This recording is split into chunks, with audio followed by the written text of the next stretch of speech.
Hey everyone, so I'm a little bit of a hot mess, but we don't judge, do we?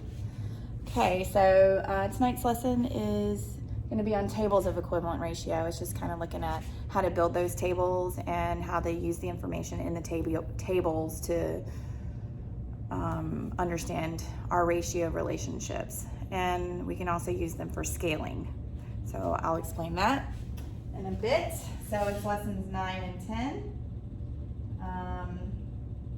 So here is kind of the scenario that we're given. It says, for every 2 cups of water, there are 3 cups of flour. Wonder what we're making. For every 2 cups of water, there are 3 cups of flour. 2 cups of water, 3 cups of flour. What are we making? Are we making a pie? All right, so here is kind of the table. Actually, it's not kind of the table, it is the table. And we have some relationships that I have put on here to describe the ratios.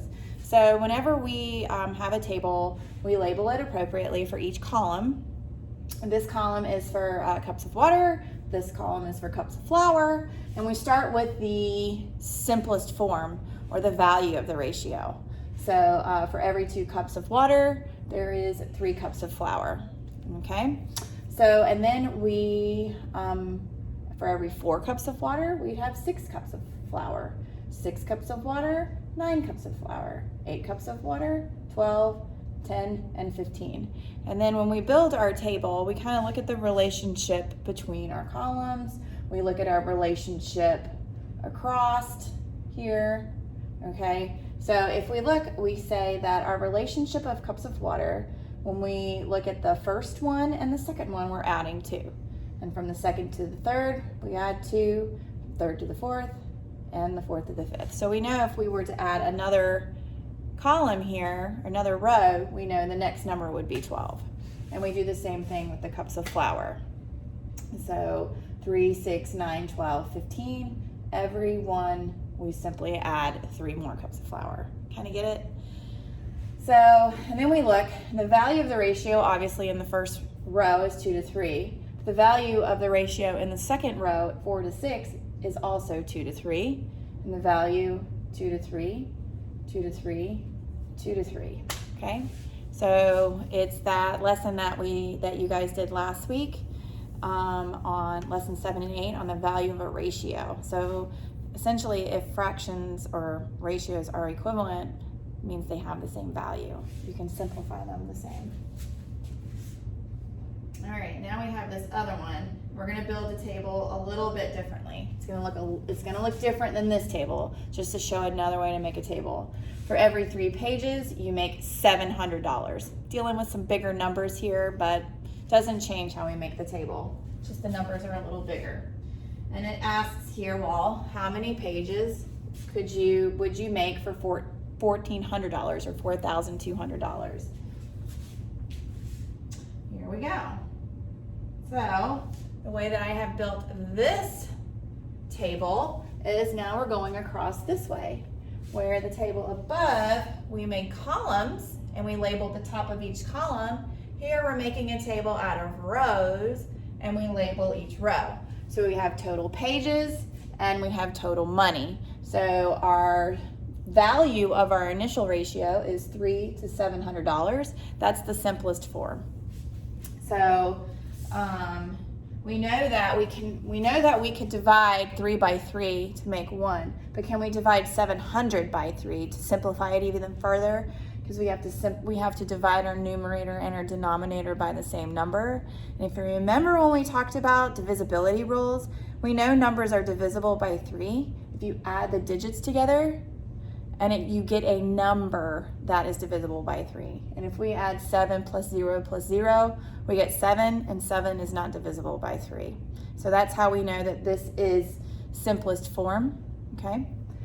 And the value of the ratio.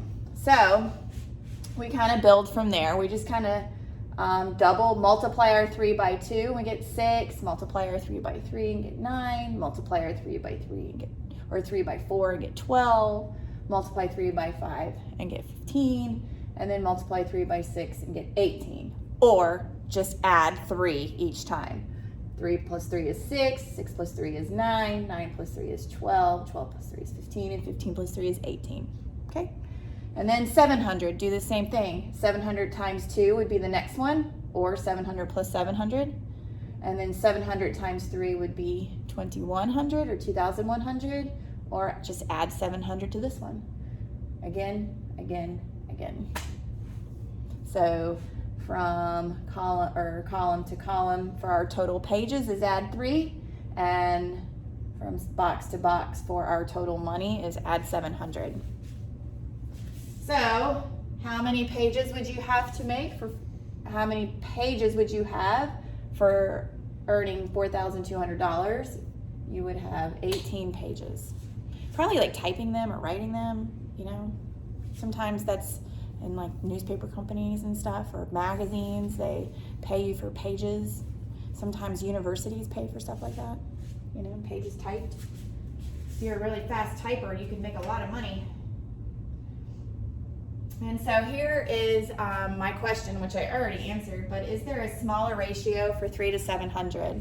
I already explained that. No, there's not. No, there's no. So what you want to make sure is that your table always starts with the smallest ratio. Sometimes they're going to give you a ratio that you can use in your table, but you ask yourself, can that ratio they give me be smaller? Can I simplify the fraction version of it? And if you can, that's where you're going to want to start your table. In this case, it is. You cannot make it any smaller, so 3 to 700. And hopefully you're listening to me, and you will see that. All right, so here's some 3 tables. All right, drawn a little simply, like a T-chart. I know you guys learned T-charts when you were in school, in elementary school. You used them for comparing and contrasting in ELA a lot. But we have additive comparisons and we have multiplicative comparisons. Multiplicative is an interesting word, huh? Additive or multiplicative. Multiplicative, which is multiplication, and additive is adding. So we have column B and column S. And we see here that we just simply add 1 to our B column, add 3 to our S column. But our relationship between B and S is multiply by 3. And you guys have done this with our review that we've done. You've done this before. You figured out the equation that matches the relationship between your two. Usually it's X and Y, and I'm using B and S. So, and then I have the same table, and if you noticed, I just added zeros to my numbers, my integers. I just added a 0 to 1 and added 0 to 3, and it becomes 10 and 30. And then I just, instead of adding 1 down my B column, I added 10. Makes sense. And instead of adding 3 to my S column, I added 30. And the relationship between the two is still multiply by 3. Interesting. Now we look at our third column. Our B column, I added yet another 0. And instead of adding 1 or 10, I'm adding 100. And instead of adding 3 or 30 in my S column, I am adding 300. And then, but the multiplicative relationship is still multiply by 3. And do you know what this is called when 1 to, and then we have tens, and then the 100. You see that? You know what that's called? That's called scaling. Okay?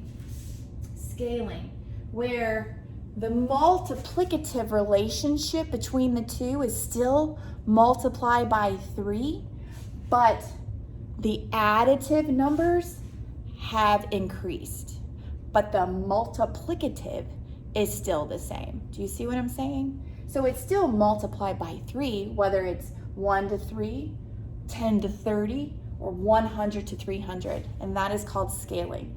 Going up to bigger numbers that have the same multiplicative relationship is scaling up, and going down with the same multiplicative relationship is called scaling down. Your numbers get smaller.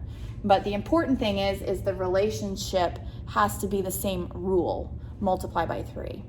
Okay, so that's it for the notes. See you in class.